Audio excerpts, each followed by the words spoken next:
ఆ సాహిత్య ప్రయాణంలో చాలామందితోటి మీకు అనుబంధం ఉంది. స్వయంగా శ్రీశ్రీ ఏంటి, తిలక ఏంటి, కరుణశ్రీ ఏంటి, విశ్వనాథ్ ఏంటి, ఇవన్నీ చదువుకున్నారు. వ్యక్తిగతంగా కూడా వాళ్ళతో మీకు అనుభవాలు ఉన్నాయి, అనుబంధం ఉంది. ముఖ్యంగా ముగ్గురు జ్ఞానపీఠాలు అనుకున్నాం కదా, స్థాయిలు పక్కన పెడదాం. ముగ్గురికి జ్ఞానపీఠ వచ్చింది. విశ్వనాథ్ సత్యనారాయణ గారు, నారాయణ రెడ్డి గారు, తర్వాత మన రావుల భరద్వాజ గారు, ముగ్గురితో అనుబంధం ఉంది. అలాగే ఘంటసాలతో అనుబంధం ఉంది. మంగళంపల్లి బాలమురళీకృష్ణ, వాళ్ళిద్దరూ రెండు శిఖరాలు కదా.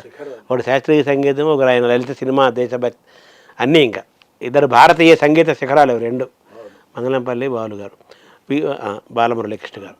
ఈ ప్రయాణంలో ఒకసారి విశ్వనాథాన్ని తలుచుకుందాము, అలాగే నారాయణ రెడ్డి, రావుల భరద్వాజని ఒకసారి తలుచుకుందాం. ముగ్గురు జ్ఞానపీఠులని మీకున్న అనుబంధాలు.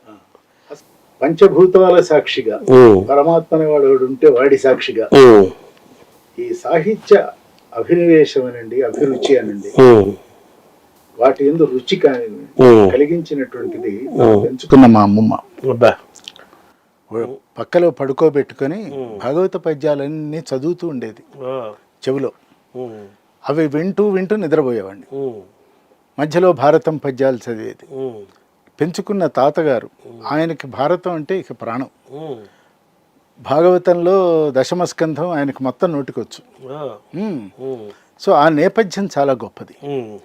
ఎంత గొప్పది అంటే ఆ పద్యాలన్నీ కొద్దిగా నాకు ఊహ వచ్చింది. వినటం ఒక ఎత్తు, ఊహ తెలిసిన తర్వాత పుస్తకం తెరిస్తే ఇవన్నీ నాకు వచ్చు కదా అనిపించేది. అదే హనుమాన్ చాలీసా లాగా ఇదే ఇప్పుడు ఇది ఆల్రెడీ ఎప్పుడో మనకు వచ్చు, పాతదే, ఇదేం పెద్ద కొత్తది కాదన్నట్లు.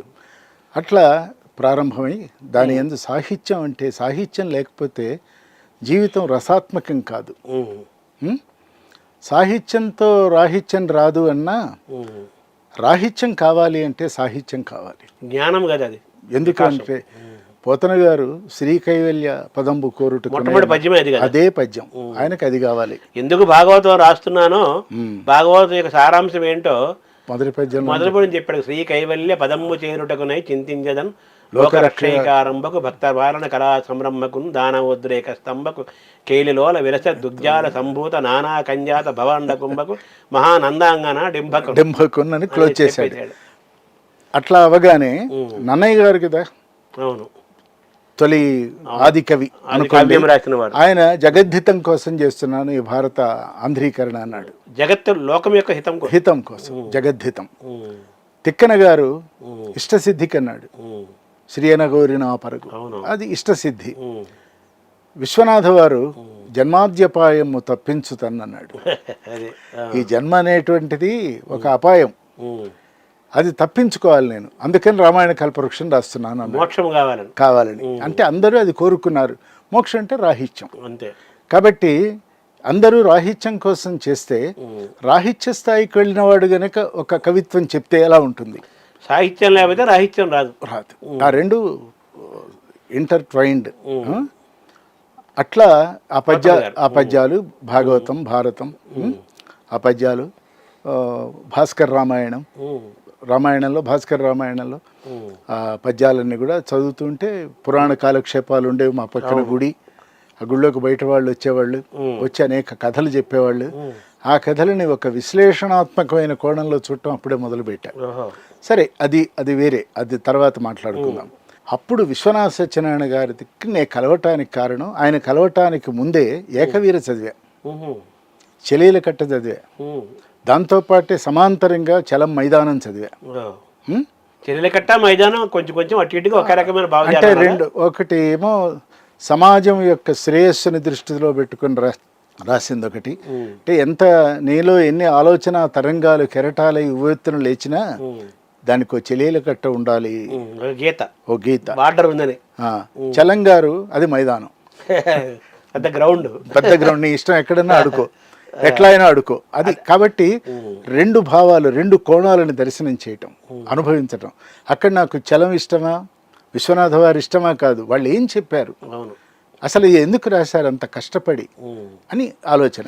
అంటే విశ్వనాథ చెలియలి కట్ట, చలం మైదానం పైన తులనాత్మకమైన ఒక ప్రసంగము, ఉపన్యాసము కూడా ఆలోచన అవసరం కదా. అవసరం, చాలా అవసరం. బ్రాండ్ చేసి దాన్ని సపరేట్ చేయొద్దండి. రెండు కోణాలు అవి, రెండు పార్శ్వాలు, అభివ్యక్తి తేడా. అయితే అప్పుడు ఆంధ్రోద్యమం జరుగుతున్నప్పుడు విశ్వనాథ వారు ఆస్థాన కవి. ఆయన ప్రశిష్యులు అప్పటికే చాలామంది ఉన్నారు. విపరీతం కదా. ఆంధ్రోద్యమంలో ఆయన ఏమన్నారంటే అది రిజైన్ చేయమని అడుగుతున్నారు. జయాంధ్ర ఉద్యమం. జయాంధ్ర ఉద్యమం. ఆ ఉద్యమం జరుగుతున్న టైంలో ఆయన ఒక ఉత్తరం నాకు ఇచ్చి, నాయన నువ్వు రేపు పొద్దున విజయవాడకు వెళ్ళు, ఎక్కడి నుంచి, తాడేపల్లిగూడెం నుంచి, ఈ ఉత్తరం తీసుకెళ్ళి విశ్వనాథ వారికి ఇవ్వు, ఆయన చింపి చదువుకుంటారు, ఆయన ఏదైనా గనక ప్రత్యుత్తరం ఇస్తే తీసుకురా, ఏమీ ఇవ్వకపోతే మామూలుగా నువ్వు వచ్చేసాయి, ఉత్తరం మాత్రం నువ్వు ఆయనకి వెళ్ళి, చాలా కాన్ఫిడెన్షియల్ లెటర్. 1000 పడగలు చదివారు అప్పటికి. 1000 పడగలు, ఏకవీర, తర్వాత చెలియలి కట్ట, ఆంధ్ర ప్రశస్తి, ఋతు సంహార కావ్యం, తర్వాత మన అవతారిక పద్యాలు, కల్పవృక్షం, శ్రీమంజూషిక, కైలాసాల సానువాసము, ఇవన్నీ కూడా. అంటే సాహిత్యం ఆయనది నాకు చాలా తీవ్రంగా ఆకర్షించింది. సరే, వైతాళికులైన బుక్ ఉంది, వైతాళికులు. దాంట్లో చిన్ని కాటుక కళ్ళు చిన్ననాథుని చూసి కలవరించిన వేళ కందళించిన వేళ ఆకాశ మధ్యాహ్న అటనొక్క తెలిమబ్బు మెరుపులా మెరిసిందిలే జాలుగా వాలిందిలే అని గేయం కూడా రాశారు ఆయన. ఇక్కడి నుంచి ధిషణాహంకారంతో చెప్పిన పద్యాలు నోటికి వచ్చేసినాయి. సరే, నేను వాళ్ళ ఇంటికి వెళ్ళేప్పటికీ ఆయన ఇక్కడ వెళ్ళాను. మోకాళ్ళ వరకు ధోతి కట్టుకొని పైన కాశీ తుండు అంటారు, ఎర్ర రంగుది వేసుకొని అటు ఇటు తిరుగుతున్నారు. ఆయన ఎవరన్నట్టు చూశారు. ఇలా నండూరు రామకృష్ణమాచార్యుల వారు మీకు ఈ లెటర్ ఇవ్వమన్నారు. ఓహో, పంపించారా అని ఆయన నడక ఆపేసి, సోఫాలు లేవు కదా, కింద పీట వేసుకొని గోడకట్లా వాలి ఆ ఉత్తరం నెమ్మదిగా జాగ్రత్తగా చింపి చదువుకుంటున్నారు. చదివి ఒకసారి నన్ను చూసి, ఆచార్యుల వారికి ఇంత లౌకికం ఎప్పుడు అబ్బింది, ఇది లేదే ఆయన దగ్గర, లౌక్యం, ఈ లౌక్యం నుంచి అని చూడు, నీ గురించి ఏం రాశారంటే, ఉత్తరంలో మిగతా విషయాలకు సంబంధం లేదు, నీ గురించి ఏం రాశారంటే, మిమ్మల్ని దర్శించుకోవటానికి మా రామచంద్రమూర్తికి అన్ని అర్హతలు ఉన్నాయి అని రాశారు. ఇక నేనేమన్నా అన్నాడు. అంటే ఏదన్నా అందామన్నా అనటానికి వీలు లేదు, అన్ని అర్హతలు ఉన్నాయి అని అంటే అని ఇలా చదువుకుంటున్నారు. మళ్ళీ ఆయన మంచి సాత్వికమైన మూడ్లో ఉన్నారు. ఉంటే నేనన్నాను, మీరంటే నాకు ఇష్టము అన్నా. అసలు విశ్వనాథ బయటకు వచ్చారు. అప్పుడు ఇష్టం అంటే కొన్ని వేల పద్యాలు రాశా, ఒక పద్యం వచ్చా నీకు అన్నారు. ఇలా చేతులు కట్టుకొని 22 పద్యాలు చదివానండి. అవతారిక, తర్వాత మిగతా పద్యాలు అన్ని, తర్వాత అహల్యాఖండంలో పద్యాలు, తర్వాత తెలుగు మీద రాసిన పద్యాలు, ఇవన్నీ కూడా 22 పద్యాలు వరుసగా చదువుకుంటూ వెళుతుంటే, నేను పద్యం చదువుతుంటే ఆయన కంఠం అటు ఇటు కిందకి పైకి ఊగుతున్నది. అంటే ఆయనకి ధారణ అవుతుంది లోపల. విన్నారు 22 పద్యాలు అసలు నాన్ స్టాప్ చెప్పా. అప్పుడు ఆయన ఉత్తరం తీసి పక్కన పెట్టుకున్నారు. నాయన, ఏదో ఒక రోజు నేను పోతాను, నన్ను కాల్చేస్తారు, కానీ ఈ పద్యాలను ఎవరేం చేయగలరు, అవి శాశ్వతంగా ఉంటాయి. ఈవేళ నువ్వు నా దగ్గర భోంచేయాలి, ఇక్కడే ఉండు అన్నారు.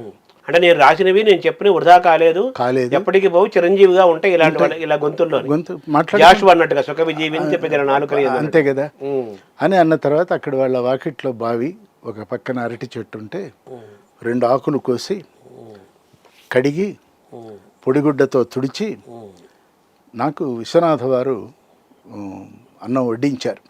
పక్క నుండి కూర్చోబెట్టి తినిపించారు. ఆయన తిన్నారు. వాళ్ళు వచ్చారు, లోపల నుంచి వడ్డించారు. లేదు, నేను వడ్డించుకుంటానన్న. అది చాలా అపురూప సన్నివేశం. అయిన తర్వాత ఆయన ఉత్తరంలో సంగతులు, మేము ఒక ఉత్తరం రాసి వేరే వాళ్ళతో పంపిస్తాము, చాలా చాలా సంతోషంగా ఉన్నది అని. ఆయన మనస్సు ఆ ఉత్తరము ఆస్థానకు వదిలిపెట్టడం వద్దా ఇవేం లేవు. ఒకే మాట, ఆచార్యుల వారికి ఒక మాట చెప్పు, వారు కోరుకున్నట్లే జరుగుతుంది అని చెప్పు అన్నారు. అంతే. వారు ఏం కోరుకున్నారో వాళ్ళిద్దరికి అయిపోయింది అని గేటు దాకా వచ్చి, ఆయన వచ్చారో లేదో ఓ రిక్షావాడు ఆయన చూశారు, దూరం నుంచి కిందకి దిగాడు, రిక్షా నడుపుకుంటూ వచ్చాడు. ఆగమన్నారు. ఈ అబ్బాయిని తీసుకెళ్ళి నువ్వు బస్ స్టాండ్లో బస్సు ఎక్కించేసి నువ్వు మళ్ళీ వెనక్కిరా, నీ రిక్షా ఛార్జీలు నేను ఇస్తా అన్నాడు. అంటే దింపటం ఇంపార్టెంట్, డబ్బు ఇచ్చిన తర్వాత దింపుతాడో లేదో, టు బి షూర్. లౌక్యం చాలా ఉంది కదా. అట్లా విశ్వనాథ వారిది అది.